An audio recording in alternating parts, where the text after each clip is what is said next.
ಏನಿದು ಸೊಪ್ಪಿನ ಪೇಸ್ಟು, ಇದೇ ಇವತ್ತಿನ ವಿಶೇಷ.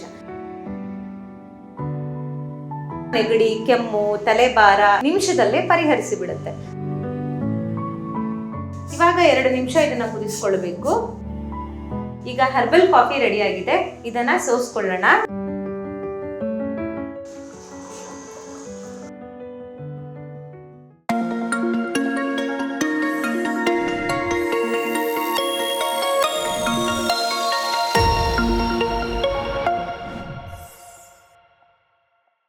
ನಮಸ್ಕಾರ ವೀಕ್ಷಕರೇ, ನಾನು ಡಾಕ್ಟರ್ ಲೇಖನಾ ಮಂಜುನಾಥ್. ನಿಮ್ಮೆಲ್ಲರಿಗೂ ವಿಸ್ತಾರ ಹೆಲ್ತ್ ಯೂಟ್ಯೂಬ್ ಚಾನೆಲ್ಗೆ ಸ್ವಾಗತ. ಇವಾಗ ಮಳೆಗಾಲದಲ್ಲಿ ನಮ್ಮೆಲ್ಲರಿಗೂ ಸಾಮಾನ್ಯವಾಗಿ ಕಾಡುವ ಸಮಸ್ಯೆ ಎಂದರೆ ನೆಗಡಿ, ಮೂಗು ಕಟ್ಟುವುದು, ಕೆಮ್ಮು, ಉಸಿರಾಟದ ಸಮಸ್ಯೆ, ಚಳಿ, ತಲೆಭಾರ ಈ ರೀತಿ ಮುಂತಾದ ಸಮಸ್ಯೆಗಳಿಗೆ ನಾನು ನಿಮಗೆ ಸುಲಭವಾಗಿ ಮನೆಯಲ್ಲೇ ನೀವು ಮಾಡಿಕೊಳ್ಳಬಹುದಾದಂಥ ಸ್ಪೆಷಲ್ ಗ್ರೀನ್ ಟೀಯನ್ನು ತೋರಿಸ್ತೀನಿ. ಏನಪ್ಪಾ ಇವರು ಗ್ರೀನ್ ಟೀ ಅಂತ ಇದ್ದಾರೆ, ಕೆಮ್ಮಿಗೆ ಹೇಗೆ ಗ್ರೀನ್ ಟೀ ವರ್ಕ್ ಆಗುತ್ತೆ ಅಂತ ನೀವು ಉಪಯೋಗಿಸ್ತಾ ಇದ್ದೀರಾ? ಖಂಡಿತ ಇದು ತುಂಬ ಸ್ಪೆಷಲ್ ಆಗಿರುವಂಥ ಇಂಗ್ರೀಡಿಯೆಂಟ್ಸ್ನ ಯೂಸ್ ಮಾಡಿಕೊಂಡು ನಾನಿವತ್ತು ನಿಮಗೆ ಒಂದು ಗ್ರೀನ್ ಟೀಯನ್ನು ತೋರಿಸ್ಕೊಡ್ತೀನಿ. ಬನ್ನಿ, ಇದಕ್ಕೆ ಬೇಕಾಗಿರುವ ಇಂಗ್ರೀಡಿಯೆಂಟ್ಸನ್ನು ನೋಡ್ಕೊಳ್ಳೋಣ. ಇದಕ್ಕೆ ಮೊದಲನೇದಾಗಿ ಜೀರಿಗೆ, ಅಜ್ವಾನ್ ಅಥವಾ ಓಂಕಾಳು, ಒಣ ಶುಂಠಿಯ ಪುಡಿ, ಕಾಳು ಮೆಣಸಿನ ಪುಡಿ ಅಥವಾ ಕರಿ ಮೆಣಸಿನ ಪುಡಿ, ತೆಳು ಬೆಲ್ಲ ಅಥವಾ ಜೋನಿ ಬೆಲ್ಲ ಮತ್ತು ಒಂದು ಸೊಪ್ಪಿನ ಪೇಸ್ಟ್. ಏನಿದು ಸೊಪ್ಪಿನ ಪೇಸ್ಟು, ಇದೇ ಇವತ್ತಿನ ವಿಶೇಷ. ಸೊ ಇದು ಹೇಗೆ ಮಾಡೋದಪ್ಪ ಅಂತಂದ್ರೆ, ನೀವೆಲ್ಲ ನೋಡಿರ್ತೀರಾ ದೊಡ್ಡ ಪತ್ರೆ ಎಲೆ ಅಥವಾ ಅಜ್ವಾನದ ಎಲೆ ಅಂತ ನಮ್ಮ ಸುತ್ತಮುತ್ತ ಇದು ಬೆಳೆದಿರುತ್ತೆ. ಸೊ ಈ ಅಜ್ವಾನದ ಎಲೆಗಳನ್ನು ಒಂದು 5 ಎಲೆಗಳನ್ನು ತಗೊಂಡು ಮತ್ತು 10 ತುಳಸಿಯ ದಳಗಳನ್ನು ತಗೊಂಡು ಮತ್ತು ಇದಕ್ಕೆ ನಾನು ಆಡು ಸೋಗೆ ಸೊಪ್ಪು ಅಥವಾ ವಾಸಕ ಅಂತ ಏನು ಕರಿತೀವಿ, ಕನ್ನಡದಲ್ಲಿ ಇನ್ನೂ ನಾವು ಹೇಳಬೇಕಂದ್ರೆ ಆಡು ಮುಟ್ಟದ ಸೊಪ್ಪು ಅಂತ ಕರಿತೀವಿ.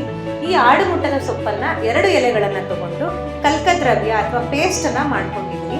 ಇದರ ಸ್ಪೆಷಾಲಿಟಿ ಏನಂದರೆ, ನಾವು ಯಾವಾಗ ಹಸಿರು ಸೊಪ್ಪುಗಳನ್ನು ತಗೊಂಡು ನಾವು ಪೇಸ್ಟ್ ಮಾಡ್ಕೊಳ್ತೀವಿ, so the biologically active ingredients ಇದರಲ್ಲಿರುತ್ತೆ. ಸೊ ನಮ್ಮ ಸಾಧಾರಣ ಗ್ರೀನ್ ಟೀಗೂ ನಮ್ಮ ಈ ಸ್ಪೆಷಲ್ ಗ್ರೀನ್ ಟೀಗೂ ಮೇಜರ್ ಡಿಫರೆನ್ಸ್ ಅಂದರೆ ಇದರಲ್ಲಿರುವ ಬಯೋಲಾಜಿಕಲಿ ಆಕ್ಟಿವ್ ಇಂಗ್ರೀಡಿಯೆಂಟ್ಸ್ ನಿಮ್ಮ ನೆಗಡಿ, ಕೆಮ್ಮು, ತಲೆಭಾರ ಇನ್ನೂ ಮುಂತಾದ ಇತರ ಸಾಮಾನ್ಯವಾದ ಸಮಸ್ಯೆಗಳನ್ನು ನಿಮಿಷದಲ್ಲೇ ಪರಿಹರಿಸಿ ಬಿಡುತ್ತೆ. ಸೊ ನೋಡೋಣ ಬನ್ನಿ ಹೇಗೆ ಮಾಡೋದಂತ. ಮೊದಲಿಗೆ ಒಂದು ಪಾತ್ರೆಯನ್ನು ತೆಗೆದುಕೊಳ್ಳಬೇಕು. 1 ಗ್ಲಾಸ್ ನೀರನ್ನು ಹಾಕೊಳ್ತಾ ಇದ್ದೀನಿ.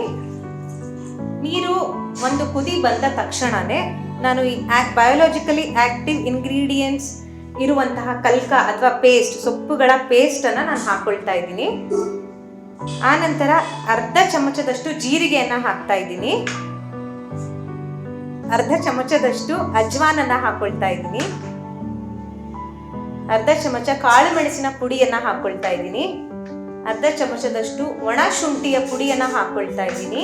ನಾನು ಈ ಗ್ಲಾಸಿನಲ್ಲಿ 1 ಗ್ಲಾಸ್ ನೀರನ್ನು ಈ ಪಾತ್ರೆಗೆ ಹಾಕಿ ನಿಮಗೆ ತೋರಿಸಿರುವ ಪದಾರ್ಥಗಳನ್ನೆಲ್ಲ ಅದಕ್ಕೆ ಹಾಕಿದ್ದೀನಿ. ಸೊ ಅರ್ಧದಷ್ಟು ಇಂಗುವವರೆಗೂ ಅದನ್ನು ನಾವು ಕುದಿಸಿಕೊಳ್ಳಬೇಕು. ಅಂದರೆ 1 ಗ್ಲಾಸ್ ನೀರು ಹಾಕಿದರೆ ನಾವು ಸೋಸಿದ ನಂತರ ಅದು ಅರ್ಧಕ್ಕೆ ಬರಬೇಕು. ಅಲ್ಲಿ ತನಕ ಇದನ್ನೆಲ್ಲ ನಾನು ಚೆನ್ನಾಗಿ ಕುದಿಸ್ಕೊಳ್ತೀನಿ.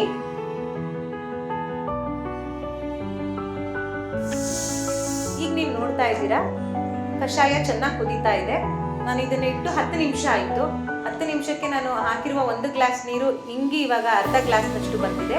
ಇವಾಗ ನಾವು ಸ್ಟೌವನ್ನು ಆಫ್ ಮಾಡಿ ನಿಮಗೆ ರುಚಿಗೆ ತಕ್ಕಷ್ಟು ತೆಳು ಬೆಲ್ಲ ಅಥವಾ ಜೋನಿ ಬೆಲ್ಲವನ್ನು ಹಾಕಿ ಕೈ ಆಡಿಸಿ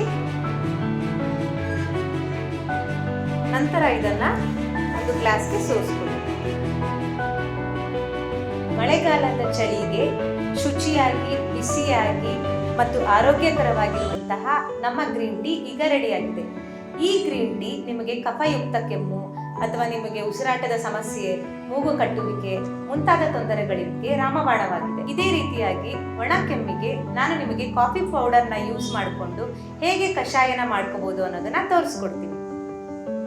ಇದಕ್ಕೆ ಬೇಕಾಗಿರುವಂಥ ಪದಾರ್ಥಗಳು: ಕಾಫಿ ಪೌಡರ್ 1 ಟೇಬಲ್ ಸ್ಪೂನ್, ಒಣ ಶುಂಠಿಯ ಪುಡಿ 1/4 ಚಮಚ, ಕಾಳು ಮೆಣಸಿನ ಪುಡಿ 1/4 ಚಮಚ, ಜೋನಿ ಬೆಲ್ಲ ಅಥವಾ ತೆಳು ಬೆಲ್ಲ. ಬನ್ನಿ ಹೇಗೆ ಮಾಡೋದು ಅಂತ ನೋಡೋಣ. ಒಂದು ಪಾತ್ರೆಯನ್ನು ತಗೊಳ್ಳೋಣ. 1 ಲೋಟ ನೀರನ್ನು ಹಾಕೊಳ್ಳೋಣ. ನೀರು ಕುದಿಯೋದಕ್ಕೆ ಶುರುವಾದ ನಂತರ 1/4 ಚಮಚದಷ್ಟು ಒಣ ಶುಂಠಿಯ ಪೌಡರನ್ನು ಹಾಕೊಳ್ತಾ ಇದ್ದೀನಿ. 1/4 ಚಮಚದಷ್ಟು ಕಾಳು ಮೆಣಸಿನ ಪುಡಿಯನ್ನು ಹಾಕೊಳ್ತಾ ಇದ್ದೀನಿ. ಇವೆರಡನ್ನು ಹಾಕೊಂಡು ನಾವು ಒಂದು ಎರಡರಿಂದ 3 ನಿಮಿಷ ಕುದಿಸ್ಕೊಳ್ಬೇಕು. ಈಗ 2-3 ನಿಮಿಷ ಇದು ಕುದ್ದಿದೆ. ನಂತರ ನಾನು 1 ಟೇಬಲ್ ಸ್ಪೂನ್ ಅಷ್ಟು ಕಾಫಿ ಪೌಡರನ್ನು ಹಾಕ್ಕೊಳ್ತಾ ಇದ್ದೀನಿ. ಇವಾಗ 2 ನಿಮಿಷ ಇದನ್ನು ಕುದಿಸ್ಕೊಳ್ಬೇಕು. ಕುದ್ದ ನಂತರ ನಾನು ನನ್ನ ಸ್ಟವನ್ನು ಆಫ್ ಮಾಡಿಕೊಂಡು ಜೋನಿ ಬೆಲ್ಲ ಅಥವಾ ತೆಳು ಬೆಲ್ಲವನ್ನು ರುಚಿಗೆ ತಕ್ಕಷ್ಟು ನಾನು ಹಾಕ್ಕೊಳ್ತೀನಿ. ಜೋನಿ ಬೆಲ್ಲ ಅಥವಾ ತೆಳು ಬೆಲ್ಲ ಇಲ್ಲ ಅಂದ ಪಕ್ಷದಲ್ಲಿ ನಾರ್ಮಲ್ ಬೆಲ್ಲವನ್ನು ನೀರು ಹಾಕಿ ಅದನ್ನು ಪಾಕದ ರೂಪದಲ್ಲಿ ಮಾಡಿಕೊಂಡು ನೀವು ಈ ಕಾಫಿಗೆ ಯೂಸ್ ಮಾಡ್ಕೊಳ್ಬೋದು. ಜೋನಿ ಬೆಲ್ಲ ಹಾಕಿದ ನಂತರ ನಾನು ಚೆನ್ನಾಗಿ ಮಿಕ್ಸ್ ಮಾಡ್ಕೊಳ್ತಾ ಇದ್ದೀನಿ. ಈಗ ಹರ್ಬಲ್ ಕಾಫಿ ರೆಡಿಯಾಗಿದೆ. ಇದನ್ನು ಸೋಸ್ಕೊಳ್ಳೋಣ. ಮಳೆಗಾಲದಲ್ಲಿ ಆರೋಗ್ಯಕರವಾದಂತಹ ಕಾಫಿ ಫ್ಲೇವರೇ ಇರುವಂತಹ ಶುಂಠಿ ಹರ್ಬಲ್ ಕಾಫಿ ರೆಡಿಯಾಗಿದೆ. ಇದು ನಿಮಗೆ ಒಣ ಕೆಮ್ಮು ಅಥವಾ ಗಂಟಲಿನ ಕಿರಿಕಿರಿ ಅಥವಾ ಹೊಟ್ಟೆ ಉಬ್ಬರ ಇದ್ದರೆ ಖಂಡಿತ ಇದರಲ್ಲಿ ನಿಮಗೆ ಸುಲಭವಾಗಿ ಪರಿಹಾರ ಕಂಡುಕೊಳ್ಳಬಹುದು. ಈ ಹರ್ಬಲ್ ಶುಂಠಿ ಕಾಫಿಯನ್ನು ಬೆಳಿಗ್ಗೆ, ಮಧ್ಯಾಹ್ನ, ಸಾಯಂಕಾಲ 3 ಟೈಮ್ ಕೂಡ ಊಟ ಆದ ನಂತರ ತೆಗೆದುಕೊಳ್ಬಹುದು. ನಿಮಗೆ ಇನ್ನೂ ಇಷ್ಟ ಆದರೆ 4-5 ಸಲ ಸಹಿತ ಇದನ್ನು ಸೇವಿಸಬಹುದು. ಯಾವುದೇ ರೀತಿ ತೊಂದರೆ ಇಲ್ಲ. ಇದರಿಂದ ಆಗೋ ಬೆನಿಫಿಟ್ಸೇ ಜಾಸ್ತಿ. ಇದೇ ರೀತಿ ಇನ್ನಷ್ಟು ವಿಡಿಯೋಗಳಿಗಾಗಿ ನೋಡ್ತಾ ಇರಿ ವಿಸ್ತಾರ ಹೆಲ್ತ್ ಯೂಟ್ಯೂಬ್ ಚಾನಲ್. ನಿಮಗೆ ಇಷ್ಟ ಆದರೆ ಲೈಕ್ ಮಾಡಿ, ಶೇರ್ ಮಾಡಿ, ಸಬ್ಸ್ಕ್ರೈಬ್ ಮಾಡಿ. Thank you. ವಿಸ್ತಾರ ನ್ಯೂಸ್, ನಿಖರ ಜನಪರ.